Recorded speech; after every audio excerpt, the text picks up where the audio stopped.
बिस्मिल्लाहिर्रहमानिर्रहीम। अस्सलाम वालेकुम नाज़रीन, आप यूट्यूब चैनल देख रहे हैं। मैं इमरान खान हूँ। जो अहम खबरें हैं उनमें सबसे पहले तो आप ये ले लें कि पाकिस्तान नहीं, दुनिया भर में जो पाकिस्तान में एक आईनी तरमीम हुई है उसे कोई अच्छी नज़र से नहीं देखा जा रहा। यानी ICJ का जो स्टेटमेंट है वो भी आपके सामने है, और आलमी सतह पे जो जुडिशरी है इंटरनेशनली वो इसको कैसे देख रही है। हर तरफ से तनकीद आना शुरू हो गई है। जैसे जैसे ये आईनी तरमीम शेयर हो रही है कि पाकिस्तान की तारीख में एक ऐसी आईनी तरमीम पास हो गई है जिसकी दुनिया में कहीं और मिसाल नहीं मिलती। और पाकिस्तान जैसे मुल्क में जहाँ पे जाली हुकूमतें बनती हैं, जहाँ पे 4 मरतबा डिक्टेटर्स रह चुके हैं, जहाँ पे हुकूमतें बनने और उनके टूटने में इस्टेब्लिशमेंट का हाथ होता है, वहाँ पे अदलिया के ऊपर इस किस्म का कंट्रोल, इसका मतलब यह है कि आइंदा कोई भी इस्टेब्लिशमेंट अगर इस मुल्क में खेल खेलना चाहेगी तो अदलिया जो एक रास्ते की रुकावट होती थी वो आइंदा रुकावट नहीं रहेगी। तो एक बहुत इंपॉर्टेंट चीज़ है। बैन अवी मीडिया इसको रिपोर्ट कर रहा है, बरतानवी अखबार है बहुत बड़ा। पहले तो सबसे जो ट्रिब्यून की हेडलाइन थी कल सुबह की वो कमाल थी।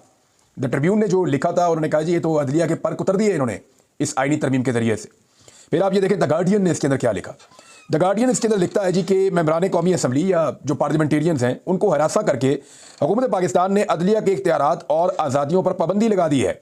ये जनाब लिखा है इंटरनेशनल मीडिया ने, और बाकी मीडिया भी ऐसे ही लिख रहा है। डिटेल में क्या जाए, जो हमने किया है वो सबसे ज़्यादा तो हमें पता है कि हमने पाकिस्तान के अंदर पाकिस्तान के आइन के साथ क्या खिलवाड़ हमने कर दिया है।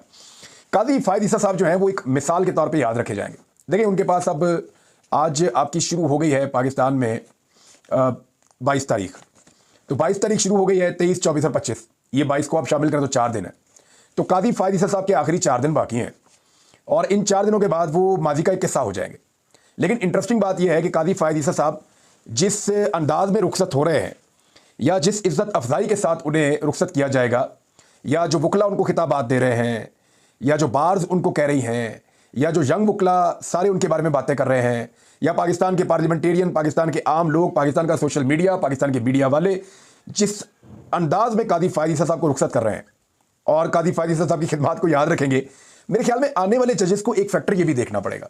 जजेस को सिर्फ ये नहीं देखना होता कि उन्होंने सिर्फ मखसूस तबकात को जो है वो मैनेज करना है, नहीं, उन्होंने देखना होता है कि अगर वो नाइंसाफ़ी कर रहे हैं तो उसके ऊपर पब्लिक के अंदर इंप्रेशन क्या जा रहा है, और उनका और उनकी आने वाली नस्लों का रिकॉर्ड क्या रहेगा।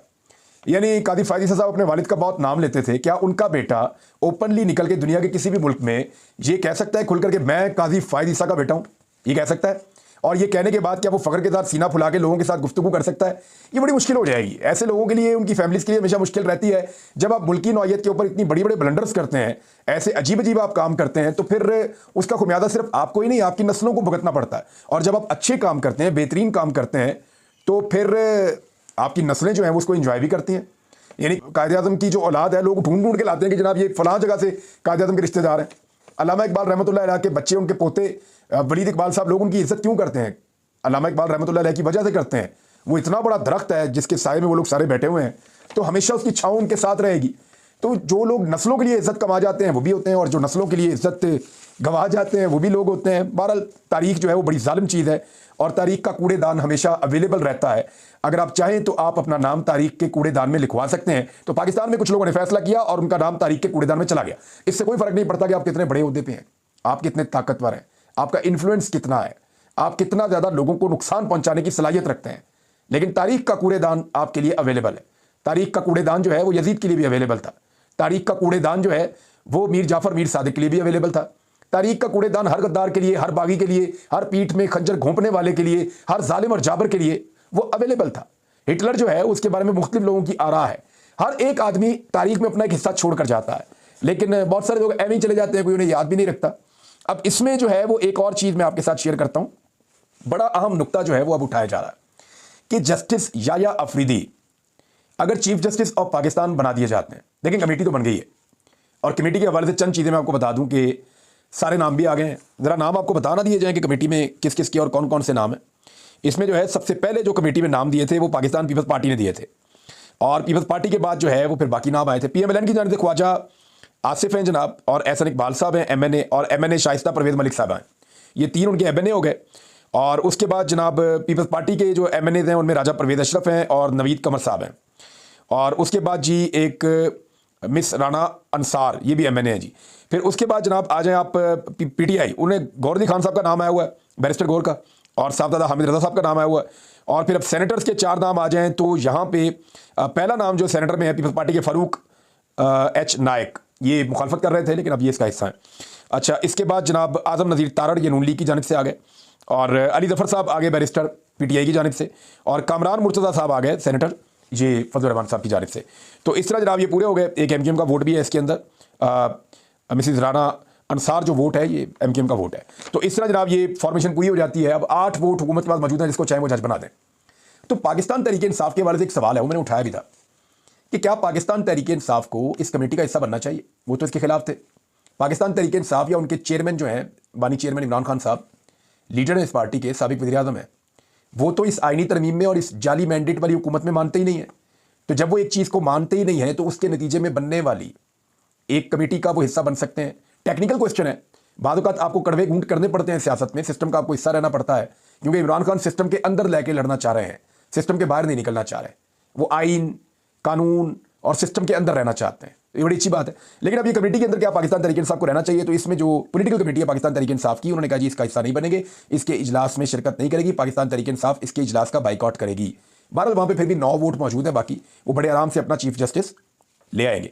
पॉलिटिकल कमेटी ने कुछ और फैसले भी किए, उन पे बाद में आते हैं। लेकिन पहले अगर याह्या आफरीदी बन जाते हैं चीफ जस्टिस या उन्हें बना दिया जाता है, तो 2 जो सीनियर जजेस हैं, यानी नंबर 1 के ऊपर जस्टिस मंसूर अली शाह हैं, नंबर 2 के ऊपर जस्टिस मुनीब अख्तर साहब हैं, नंबर 3 के ऊपर जस्टिस याह्या आफरीदी साहब हैं। अब सवाल यह पैदा होता है कि अगर पहले 2 को छोड़कर जस्टिस याह्या आफरीदी को बना दिया जाता है, तो क्या पहले 2 रिटायर हो जाएंगे? क्योंकि सुपरसीड हो गए ना। मिलिट्री में आमतौर पर ऐसे होता है कि जब किसी जूनियर को आर्मी चीफ बनाया जाता है तो उनसे सीनियर जो हैं वो रिटायरमेंट ले लेते हैं और वो कबल अज़ वक्त रिटायर होकर चले जाते हैं कि हम अपने जूनियर को सल्यूट नहीं कर रहे। लेकिन क्या यहाँ पे अदलिया में ऐसा होगा? ये एक बहुत बड़ा सवाल है। दूसरी एक और चीज़ है, जस्टिस याह्या आफरीदी को चीफ जस्टिस तो बनना है, चाहे वो पुराने तरीके से बने चाहे वो नए तरीके से बन तो हो सकते हैं। अब उनकी पड़ी हुई है मुबैना तौर पे, कुछ लोग बता रहे थे कि 8 साल उनकी सर्विस पड़ी हुई है। अभी उनके पास 8 साल की सर्विस बतौर जज मौजूद है सुप्रीम कोर्ट ऑफ पाकिस्तान के। तो क्या वो 3 साल के लिए चीफ जस्टिस बनना पसंद करेंगे और बाकी 5 साल की सर्विस अपनी ज़ाया कर देंगे, या वो 5 साल मजीद जज रहने के बाद 3 साल के लिए जज बनना पसंद करेंगे? ये बहुत इंपॉर्टेंट है याह्या आफरीदी साहब के बारे से। एक और बात उठाई जा रही थी, पिछले वीलॉग में मैंने भी कहा था कि अगर जस्टिस याह्या आफरीदी इनकार कर देते हैं कि जनाब मैं नहीं बनता चीफ जस्टिस ऑफ पाकिस्तान, मेरे से 2 सीनियर लोग हैं, तो क्या फिर चौथा जज आ जाएगा? तो पहले परसेप्शन यही थी, लेकिन फवाद चौधरी साहब ने इसको क्लियर किया। कुछ और लोगों ने भी कहा, गालिबन कहीं हुकूमती कैंप से भी ये आवाज़ आई कि नहीं ऐसा नहीं होगा। अगर जस्टिस याह्या आफरीदी इनकार कर देते हैं कि जनाब मैं चीफ जस्टिस ऑफ पाकिस्तान नहीं बन रहा, 3 नंबर पे हूं लेकिन मैं नहीं बन रहा, मेरे से 2 सीनियर हैं, तो फिर हुकूमत चौथे पे नहीं जा सकेगी। हुकूमत को पहले 3 में से चुनना है, जब तक कि वो तीनों इनकार ना कर दें हुकूमत चौथे पे जा ही नहीं सकती। तो इसलिए हुकूमत फिर जो बाकी 2 बच जाएंगे, जस्टिस मुनीब अख्तर और जस्टिस मंसूर अली शाह, उन दोनों में से एक को चीफ जस्टिस बनाएगी। अब डिपेंड करता है कि जस्टिस याह्या आफरीदी साहब तारीख में अपना, मैंने फिर कहा ना तारीख बड़ी जालिम है, तो जस्टिस याह्या आफरीदी साहब तारीख में अपना क्या नाम लिखवाते हैं ये उनके ऊपर भी डिपेंड करता है। बहरहाल कुछ लोग इसका मुवाजना ऐसे कर रहे हैं कि देखिए आर्मी चीफ का तकर्रुर भी तो वज़ीर आज़म करता है ना, और वो ये देखता है कि जनाब ये 4-5 हैं, इनमें से जो उनको बेहतर लगता है उसको उठा के आर्मी चीफ बना लेते हैं। भाई आर्मी चीफ एग्जीक्यूटिव का हिस्सा है, आर्मी चीफ सरकारी मुलाजिम है, वो वज़ीर आज़म के अंडर काम करता है, सदर पाकिस्तान उनकी कमांडर है, वो सबसे बड़ा ओहदा सदर पाकिस्तान के पास है। आर्मी चीफ का एक महदूद ओहदा है, अब पावर बहुत बड़ी उनको मिल गई है, ताकत बहुत ज़्यादा है, उसका इस्तेमाल बहुत गलत होता रहा है।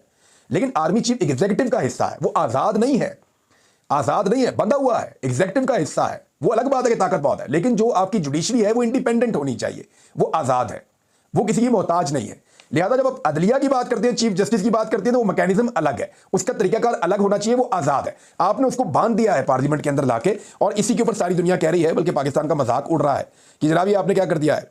बहरहाल जो पॉलिटिकल कमेटी है, इस पे ये चीज़ें मैंने आपके सामने रख दी कि याह्या आफरीदी साहब वाले इशू में क्या होगा। कुछ लोग क्लेम कर रहे हैं कि क्योंकि हुकूमत ने बांध लिया निज़ाम को और अब वो जजेस को बार बार परेशान कर सकती है हुकूमत, उनके पास इख्तियारात बहुत बढ़ गए हैं इस आईनी तरमीम के नतीजे में, तो मुमकिन है कि वो जस्टिस मंसूर अली शाह साहब को ही चीफ जस्टिस ऑफ पाकिस्तान बना दे।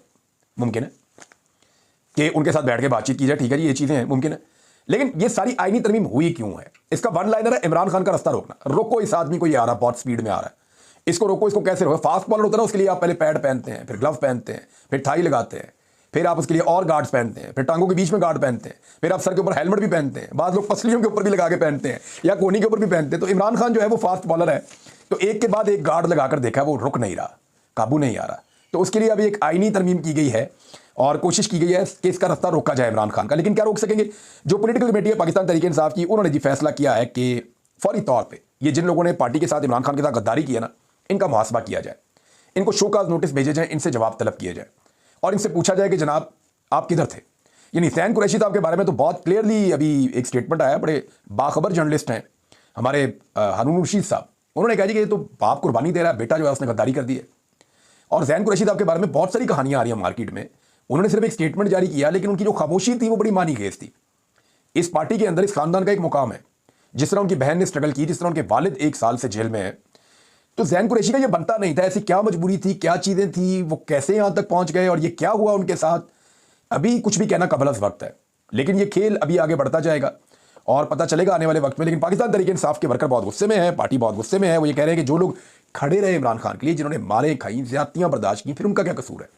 वो भी जाते और जाके कंप्रोमाइज़ कर लेते, उन्हें भी वोट ना डालना पड़ता, उनके घर भी टूटते ना, उनको कुछ पैसा भी मिल जाता, उनके हालात भी बेहतर रहते।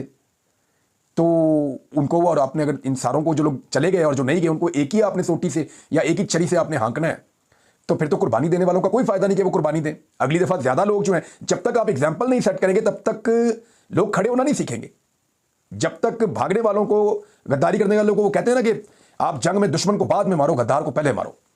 ये मैं जंग का एक रूल बता रहा हूं, क्योंकि आपने जीतना है। तो जब तक आप इनको आइडेंटिफाई करके अलग नहीं करेंगे ना, तो मेरी बात आप लिख कर ले लें, जो बाकी लोग आज चंद खड़े हुए ना, वो कल खड़े नहीं होंगे। तो पाकिस्तान तहरीक इंसाफ को इसके ऊपर सख्त एक्शन लेना होगा, वरना काम खराब हो जाएगा। सलमान अकरम राजा साहब ने एक बहुत इंपॉर्टेंट बात की है। वो ये कह रहे हैं कि अदालतों से जो रिलीफ मिलता था या इंसाफ मिलता था, उसको अब भूल जाएं आप, अब सिर्फ सड़कों से रिलीफ आपको मिलेगा। ये पाकिस्तान तहरीक इंसाफ जो है, ये बार बार इनके बहुत सारे लोग ये कह रहे हैं कि हमें सड़कों पे निकलना पड़ेगा, एहतजाज करना पड़ेगा, वरना काम खराब है। तो क्या पाकिस्तान तहरीक इंसाफ दोबारा मोमेंटम बना सकती है? देखिए, जो पाकिस्तान के हालात है ना, हर आदमी तंग है। कोई महंगाई के हाथों तंग है, कोई हालात के हाथों तंग है, हर घर के अंदर जो है वो इस वक्त परेशानी है। इस हुकूमत ने लोगों का जीना दो भर कर दिया, हर चीज़ की कीमत कहाँ से कहाँ पहुँच गई है, और जाली आदादोशुमार के साथ बार बार दावे करते हैं हम हालात ठीक कर रहे हैं, हालांकि इन्होंने हालात का बेड़ा गर्क कर दिया। रिकॉर्ड कर्जे भी इन्होंने ले लिए हैं। फौरी तौर पे शुगर माफिया को इन्होंने कहा जी आप चीनी एक्सपोर्ट करें, बाद में ये महंगी होगी ना तो गरीब आदमी इसकी कीमत पे करेगा। फिर इमरान खान साहब पे मुलाकातों पे गैर मुअय्यना मुद्दत तक के लिए पाबंदी भी इन्होंने लगा दी। फौरी तौर पे हुकूमत इतनी दिलेर हो गई है। और वुज़रा और सेक्रेटरीज को बिजनेस क्लास की सहूलत भी दे दी, जाओ पूरी दुनिया में सफर करो। आज के बाद आप इकोनॉमी क्लास में नहीं जाएंगे, आज के बाद आप जाएंगे बिजनेस क्लास में, आपको जो है फुल प्रोटोकॉल के साथ जहाज़ों में भेजा जाएगा पूरी दुनिया के अंदर। तो ये जनाब फौरी तौर पे जो चीज़ें हुई हैं वो ये हुई हैं। कुछ लोग अंदाजे लगा रहे हैं कि पाकिस्तान तहरीक इंसाफ खत्म शुद, अब वो पार्टी मौजूद नहीं है, लोग उसको छोड़ गए हैं। तो याद रखें, ये जब इलेक्शन हो रहा था ना, तब कह रहे थे पाकिस्तान तहरीक इंसाफ को ज़्यादा 20-25 सीटें मिलनी है, उनमें से भी 15-20 टूट जाने। क्या ऐसा हुआ? नहीं हुआ। लेकिन ये फायदा उठाया इमरान खान के अंदर होने का। फिर इमरान खान को मंजर से गायब भी इसीलिए करना पड़ा। याद रखें आप कि सितंबर में क्योंकि इमरान खान साहब कनेक्टेड थे लोगों के साथ, तो बंदे नहीं टूट रहे थे। अब जब अक्टूबर आया तो इमरान खान साहब को पहले गायब किया गया, फिर बंदे तोड़े गए, तो कितना फर्क पड़ता है। तो पाकिस्तान तहरीक इंसाफ कहीं नहीं जा रही, बहुत बड़ी पॉलिटिकल पार्टी है और लोग जितने तंग आए हुए हैं, एक छोटी सी चिंगारी जो है ना, खुदा ना खास्ता एक छोटा सा वाकया, एक हवा लगती है थोड़ी सी और पूरे मुल्क में एहतजाज फैल जाता है। क्योंकि लोगों के तंग आने के अपने अपने रीजंस हैं, वो परेशान है। और चीज़ें भी शेयर करूंगा, लेकिन मेरे ख्याल में इस व्लॉग में यहाँ तक के लिए इतना ही। अपना ख्याल रखिएगा, अपने इस चैनल का भी। अल्लाह हाफिज़।